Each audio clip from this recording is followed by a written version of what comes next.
Here. I'm here today to do part one of my July reading wrap up. July was a bit of a crazy month for me. I finished school, went to ALA, had a couple of days off, finished school again. Like we had a couple of work days, and then I went to Aruba. So it was a bit of a chaotic reading month. I'm finally getting into my groove, and then I have to come going away again. It's just like a crazy summer. Like I feel like all of my juices to like travel are being quenched because I went to Aruba. I'm going back to Universal for the end of the month for my birthday. So it's going to be a very, very crazy month. We also got a new puppy. You'll probably hear her crying in the background because she's in her crate. But yeah, so let's wrap up what I wound up reading. It was a successful reading month so far. I have a lot more hopes now that I've been home. I can like get a lot more reading done. I also have a couple of projects in the works for this channel, which I'm really excited about, and we will announce those at a later date. I don't normally do the whole like secret project, but this really is a secret project because I think it's just going to take me a long time to work on it. But, sorry, you can hear my puppy. But let's get into it. The book that I picked up was Winston Chu and the Whimsies. This does not come out until 2023. I am really sorry. It is a Rick Riordan Presents story. This is by Stacey Lee. And this is just the back of it. It says, best-selling author Rick Riordan presents a best-selling Stacey Lee modern reimagination of a classic Chinese folklore, repellent with magic, boba, and lots of trash talking. I really, really enjoyed this book, like quite a bit. It basically follows this guy named Winston Chu. He's dealing with a lot of grief. His dad died in one of the wars, and he has a baby sister. But he's kind of walking home from school with his friends. He's like at a cooking school for the first half of this book for like a scene, and he was walking home and he winds up inadvertently stopping a robbery, and he gets to go into this whimsy shop, and he winds up to picking the first thing that he touches he gets to take, and it's like a dustpan and a broom, and that causes a lot of controversy in his life. Something happens with his sister, and these whimsies take over his life. He and his friends need to work together to save his little sister, and it's just a really, really fun read. I love how these books really do dive into different myths, and I think I've said in so many other videos, Rick Riordan does a super good job at like allowing authors to sort of tell their cultural tales in such an effective way. I really, really like Winston Chu. I like that the story was about friendship, but also about like a brother and a sister dynamic. And it just was really, really cute. I really, really liked it. I gave it 4 stars. I hope we get more. I'm probably going to hang on to this book and probably read it closer to when it comes out. But this was one of the books that I was super excited to get from ALA. And when I saw that we had a copy, I was like, oh, I have to read it. So this is the first book that I read after I got home from ALA. And yeah, I'm really happy about it. My puppy was biting at this point, so it's a little bit ripped. But overall, super solid. It's a 4-star read for me, and I will probably read it again before the book comes out next year. I went to Aruba for about a week, and I took a lot of physical books with me, but I was reading on the beach, and a lot of them just got a little bit too ruined for me to take back. So you're going to see a lot of pictures. All of these were physical books, except for the audiobooks. I have some of them. I don't have others. But Aruba was great. I didn't wind up vlogging for Aruba. I just wanted to relax and sort of just take a relaxing vacation, so that's what I did. But I did wind up getting a lot of reading done, especially when I was just laying on a beach, and I'm definitely more tanner than I was when I came back, so that's really good too. But yeah, so the first book I picked up was another ALA pickup, and this is This Vicious Grace by Emily Theed. I think that's the title, and here's a photo. Really enjoyed. But it basically follows this main character, and she is sort of granted to be sort of the queen of this environment. But the thing with her power is her power has the ability to amplify. So she's supposed to take a mate, and then her power is supposed to amplify her mate's power, so they can sort of ward against the demons that are coming to take over their little society. However, her power does not amplify. It amplifies so much it actually kills all of her mates. She's actually on her 3rd mate, and it's putting her in a pretty precarious situation. She doesn't trust anyone. She doesn't trust her advisors. And she winds up taking on a man who, like, as her bodyguard, and things sort of go from there. I didn't know what I was expecting. I sort of struggle with books where people's touches can sort of kill people. That trope has never really worked for me, but Emily did it so well. It was a lot of political intrigue. It also focused a lot on this main character getting close to people. It sort of reminded me a little bit of Nature of Witches by Rachel Griffin, which I also loved. That was a very, very isolated character that had to like let people in, and I sort of got very, very similar vibe from This Vicious Grace. I really loved it. It was very, very political. There was a lot of twists and turns that I didn't see coming. It is the first book in the series, which I'm super excited about, and it was just a really like well done story. I read it on the plane to Aruba, and I just really liked it. I gave it 4.5 stars. Would definitely read more by this author in the future for sure.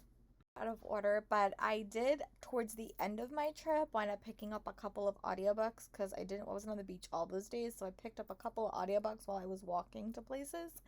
And one of them I picked up was Still Learning by India Oxenberg, which if you don't know who that is, she is one of the young women that was in the Nexium cult, and she was the direct, they use the term slave. I hate that word, but that's what they called them. She was the direct slave to Allison Mack in that cult, and it was a very, very interesting read, but here's a photo. Now documentary on HBO Max, and I had watched her documentary on He Keeps Moving. But it was a really good documentary, and I would definitely recommend this series of audiobooks because I read like 3 different perspectives. I read Catherine Oxenberg, Sarah's Edmondson, and then India's. 3 very different experiences, and altogether I think it made a really interesting story for this cult. And there's one more book I do want to check out by like someone like loosely connected to it. So again, very, very interesting, very, very cool nonfiction. If you're into cults, weird thing to say, or anything true crime, these would be good audiobooks for you to check out. It was one that I just wanted for a vacation. The title is very apropos, and I've never read anything by this author. So I picked up My Killer Vacation by Tessa Bailey, and here's a photo. This book was super short. I really like cozy small town mysteries. I really do. I love that.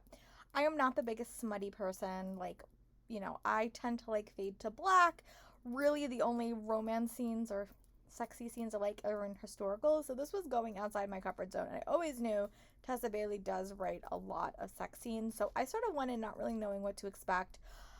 I will say, I did really like the characters. The mystery was like a little bit lacking, but again, it really wasn't the point of this book. But you basically have this young character. I think she's a 2nd grade teacher, and her brother just went through something bad, so she got herself like a beach house with her and her brother. And when they get there, they find a dead body in their house, and she sort of has to team up with the bounty hunter to sort of figure out what's going on. Very, very sexy. Definitely cinnamon roll, sunshine, like, what's that trope? Cinnamon, like, a grump and a grump sunshine. Definitely that trope. It was okay. It was very, very steamy, very, very sexy. I like the characters. I thought the mystery was okay. Probably a 3-star read. It was fun. It was a quick beach read. I read it in like one day. I enjoyed it. I was reading another book at the same exact time I was listening to it that had this same trope. So maybe that lessened my enjoyment, but it was a 3-star read and it was fun. Changing, but I have a very, very cute puppy that keeps moving. But I did wind up reading In Deeper Waters by F.T. Lukens. I read the first book, or his most recent book, last month, so this is Ever After. I really, really like this book. I don't think I loved it as much as the first book, but this one was really, really fun. It's definitely an LGBTQ plus read, one that just made me smile. I think reading it on a beach in Aruba was great. I kept expecting to see mermaids in the ocean. No mermaids appeared, but this story does have one, and I really, really liked him. Years ago, but I would say it's a loosely inspired Little Mermaid retelling. But you basically have Prince Tal, and he is part of the ruling kingdom. He is one of 5 siblings, I think, and he's one of the only one that has real magic. And magic in this society is very, very like seen as bad because his grandfather had magic, and that was like horrible. But when he's going on his coming of age tour, his magic becomes more of a problem. But he encounters a mermaid and things go a little bit sideways, and I just liked it. I love all these characters. F.T. Lukens has a really cool way of writing characters and just stories. It just was a fairy tale, and I really, really love this. This cover is so pretty. You can tell it is beaten up. It is water damaged, but that's sort of what this book is meant to be. So I really, really liked it. I gave it 4.5 stars, and I would definitely read more by this author in the future because it was delightful. And then the next book that I wound up reading, I have to look up on my thing, It is, I don't have the book anymore because this one got water damage terribly, but I loved it. And it's all in How You Fall by Sarah Henning. Much that I think I'm gonna go out and buy another copy to keep it. But if you know anything about me, I am not a big sports person. The only sport I follow pretty religiously is gymnastics. Simone Biles is my hero. I love her. I think she's great. Gymnastics is like the only sport that I can really follow. And I love this book. I thought it was great. I thought it was just a really unique story and just one that really touched me in a lot of ways. But you basically follow this main character named Caroline, and she is a gymnast. She is hoping one day to either be elite or do it in college. However, she has a lot of back pain, and that leads to her having to step away from the sport.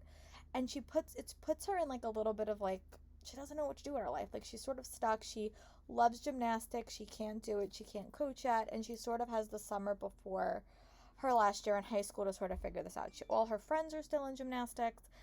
Her brother and her dad are really, really supportive, but she does feel sort of lost. So she sort of reconnects with a neighbor, and he sort of teaches her a sport every single week to sort of like get her like to figure out what she wants to do. And she is sort of trying to set him up with one of her best friends. Romance is on the horizon for who? We don't know. But it was really good. I like how there was a conversation about having to change your dreams and figure out what you love even though things don't always work out. That's happened to me. I think it happens to a lot of people in life, and I just liked it. It also had the very realistic consequences of gymnastics, and I just really loved it. I gave it 5 stars. I will have a review on my channel because I'm actually on a blog tour for this book. I think actually this week, so you'll probably see it before or after this video, most likely, if not next week. But I loved it. I gave it 5 stars, and we got to see the characters from Throw Like a Girl. There was a small cameo. I really, really loved it. I think this is probably one of my favorite contemporaries that so far I've read this summer, by far. It's definitely on recommendation from Riley Marie and also Jen from the Book Refuge. I will try to link their channels in the comments if I remember. I love this book. It was a listen that I picked up. I think I started it twice and I just never got around to finishing it. But once I got past like the first 30 pages, or like the first couple chapters, I just really enjoyed it. And it's Wolf Gone Wild by Juliet Cross. Here's a photo. Instruments fans when I was younger. I still loved Cassandra Clare and all the stuff she writes, but I always try to find a book series that sort of replicates that world. This might be pretty close, but you basically follow this group of sisters. They all have powers, and then the other male lead is an alpha, and he's a werewolf, but he kind of comes to the main character in this story because he needs help. He needs someone to break the curse that's been put on him that is letting his wolf not come out, and his wolf is sort of taking over, and they have to sort of reluctantly work together to make sure that he does not do anything wrong and nothing goes wrong and he's okay and he's safe. And I loved it. I will say I was reading this when I was listening to this when I was reading My Killer Vacation. So the Grump Sunshine dynamic was very, very prevalent in both stories, and I think this one did it a little bit better. But I really love the world building. I love the characters. I love listening to them. I'm so bummed that they're not all on audiobook. I think like half are. I just got the second book as audiobook, and I was gonna try to start reading it, but I got a little bit distracted. But I really did like it. I gave it four stars. I really enjoyed it. It was just a fun read, a fun quick read. Great to like do my errands too, which is probably what I'm gonna do when I catch up on my podcast. But yeah, thanks ladies for the book recs, because I would never have picked up the series if it wasn't for you guys. So thank you. Day that I was sort of running around Aruba, like I was doing a bunch of not blog tours, like tours and stuff, so I really wasn't on the resort, but I did pick up an audiobook, and I was able to finish listening to it, and it is the next Joanne Fuca book. I'll put the cover up because all the titles are so similar, but this is the Baking Cozy Mystery series that I've really enjoyed listening to as the series has gone on, so here's a photo, and I wound up giving it 3 stars. I just keep reading them because I'm really invested in the side characters and the world. I think that she over explains a lot of things and her mysteries aren't as strong, and like sometimes I think her writing can be like almost a little bit condescending at points, like sometimes. And I think that like the love triangle element is just getting a bit boring, honestly. But the end was intriguing because something happened that I didn't really expect to happen. So I'm curious to see what happens in the next book in the series. But I liked it. It's sort of like, a comfy pair of sweatpants. They're like, I just read them really, really quickly. The side characters weren't really as prevalent in this one, and I think that's maybe why I didn't enjoy this one as much. But if you don't know anything about the series, every book is about this young baker named Hannah Swanson, and she winds up getting herself incorporated in all of these murder mysteries, and she kind of helps the police reluctantly solve them. This book was less reluctantly than in previous books, and she's sort of torn between the chief of police or a detective and like a doctor, like a dentist, and it's a very, very long series. It's book like 27, so I'm really committed. At this point, I'm just probably going to keep reading until there's no more books, but it's an okay series. I don't think it's my favorite cozy mystery series, but the world of Lake Eden just puts a smile on my face, so that's why I keep reading them. Up was The Rose Code by Kate Quinn. This was like the final book that I read during my vacation before I headed home. I actually read a lot of this on the plane ride home from Aruba. I also really enjoyed this book. This one, I don't read a lot of historical fiction, but whenever I do, I find them like super impactful and I really love them. I've never read anything by Kate Quinn, but I love her stories because they all have to do with like spy elements and a quieter story. So this takes place in two timelines, 1940 and 1947. In 1940, you follow these three young women as they're sort of invited to be code breakers in the war. And then in 1947, one of those girls is in the insane asylum for secrets that she knows. And then the Prince Philip is getting married, and one of the other girls had a relationship with Prince Philip before he married Queen Elizabeth. So it's definitely like a mystery that sort of keeps the story going. I really liked it. It was a very, very quick read. Three very different female characters and very unique circumstances for all of them. I really enjoyed this book quite a bit. It was definitely a heartfelt and emotional read. A lot of things happen in this book that I didn't necessarily expect, but I really enjoyed it. So I'm definitely going to try to read more by Kate Quinn in the future. But this one was a really, really delightful read. One of my friends, Tiffany, is like a librarian and she really likes historical fiction. I told her she should read it, but I don't think she's a little bit over the spy stuff. That's really the only war stuff I like is spy stuff. So, but I really liked it. Gave it 5 stars. Need to read more historical fiction. I want to try listening to historical fiction and see if I would like that, because it sort of reminds me a little bit of when I read Regency. But yeah, 5 star, really enjoyed it. I do talk about 3 books. One book, See You Yesterday by Rachel Lynn Solomon, does have elements of sexual assault. They talk about it, so just as a note, it is not a prevalent part of the story, but it does come up repeatedly in that story, and I just wanted to give you a trigger warning for today. See You Yesterday, there is discussions of sexual assault in that novel. In this video are some contemporaries that I picked up that have been on my TBR because they just came out. One is Places We'd Never Been by Casey West. This book is a 5-star read for me. I really enjoyed this book. So you basically follow this main character, Nora, and she is going on a road trip with her former best friend on like an RV trip with their family and her family. And she really, really liked him in the past, but when they come back together, the relationship is a little bit rocky. So it's definitely friends to more, I will say that. I love the road trip element. It does take place in California, but they go to a bunch of different states.